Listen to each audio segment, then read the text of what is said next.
Objekti jashtëtoksor 3 Atlas sapo i është afruar planetit Tokë dhe tashmë gjithë konspiracionistët kanë shpërthyer, sepse vetë shkenca që e klasifikon të këtë një komet ka thënë ose është shprehur kohët e fundit, pra ditët e fundit, që ky lloj objekti po sillet vërtet shumë çuditshëm.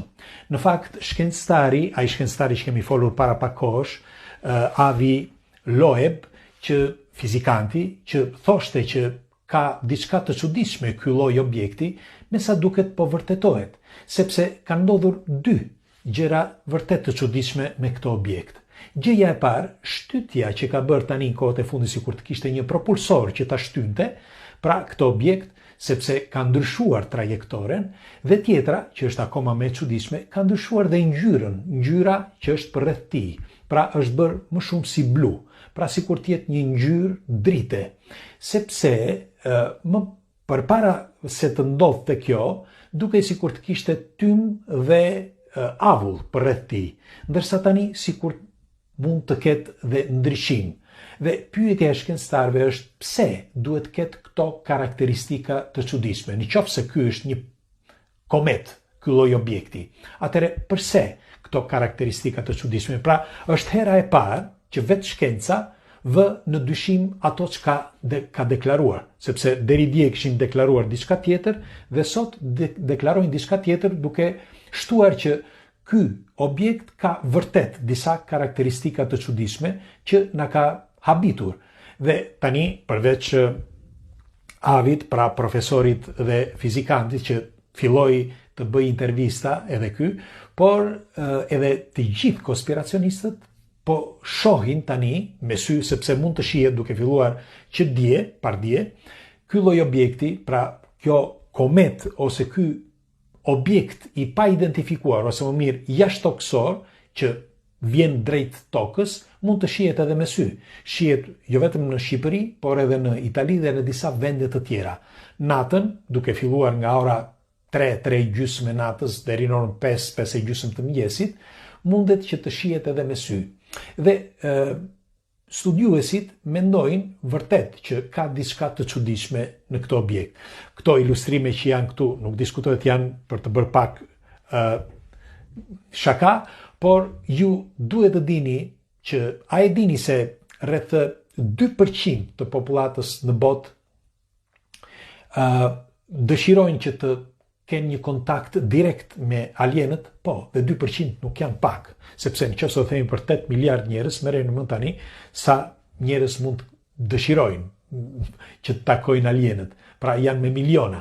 Dhe a e dini se shumë prej tyre jo vetëm duan që të takojnë jetë jashtëtoksore, por edhe të largohen nga ky planet. Po, sepse në mendjen e tyre është që diku tjetër ndoshta është më mirë dhe është më bukur. Në fakt, ilustrimet që ka bërë djem të çunat këtu me këtë botën e përtejme ose një botë që nuk ekziston dhe me këto qenie ose këto specie që vinë nga një planet tjetër, siç e shihni, takojnë njerëzit ose krerët. Do ishte mirë për shkakun që të merrnin disa politikanë, po, ose disa njerëz që nuk mbajnë premtimet.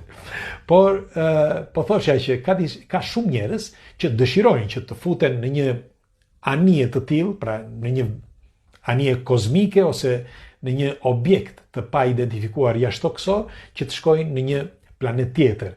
Dhe pse jo të jetojnë atje? Në fakt, duket sikur treni po vjen, sepse e kanë cilësuar këtë lloj komete ose këtë lloj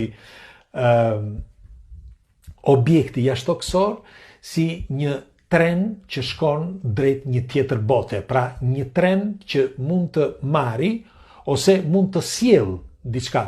Edhe ndonse ne bëjmë shaka, por në fakt ja treni është gati, kush dëshiron që të marrë biletën ta presi.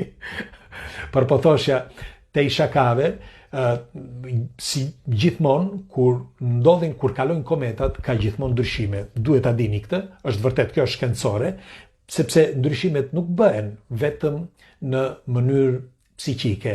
Pra, kur vjen një komet dhe themi që erdhi një komet dhe mund të ketë ndryshime tjera tjera, por edhe graviteti, pra lëvizja dhe vibrimi i atmosferës bën që të vibroj edhe brenda teritorit ku gjendet njeriu, pra brenda atmosferës së njeriut.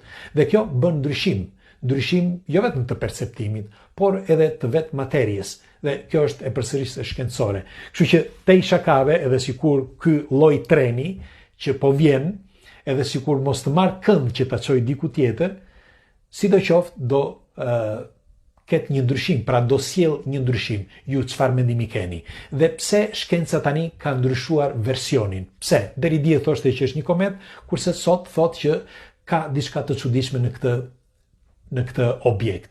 Dëshiroj një komentin tuaj dhe tjetra, në qoftë se me të vërtet, hedhim kështu një hipotezë, në qoftë se me të vërtet do të ndodhte që të vinë dhe të shfaqen një grup, le të themi, të një specie të një tjetër bote, dhe të vinë këtu në këtë planet.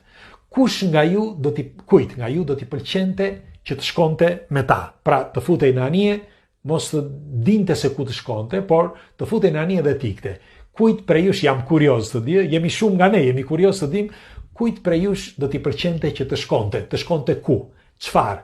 Në një vend, do të dëshironit që ta dini se ku ndodhet ky vend, apo ndonjëri nga ju ndoshta thjesht futet në anije dhe ka besim te këta jashtoksorët ose te këta alienët. E përsëris edhe një herë, në botë janë 2% të popullatës, dua që të ma shkroni këtu me shkrim, që ta diskutojmë, e gjeni këtë në për shumë shkrime, e kam shkruar dhe unë para disa kohësh, që vërtet janë shumë 2%, që dëshirojnë që të ikin me jashtokësor nga planeti ynë, dhe të shkojnë diku tjetër.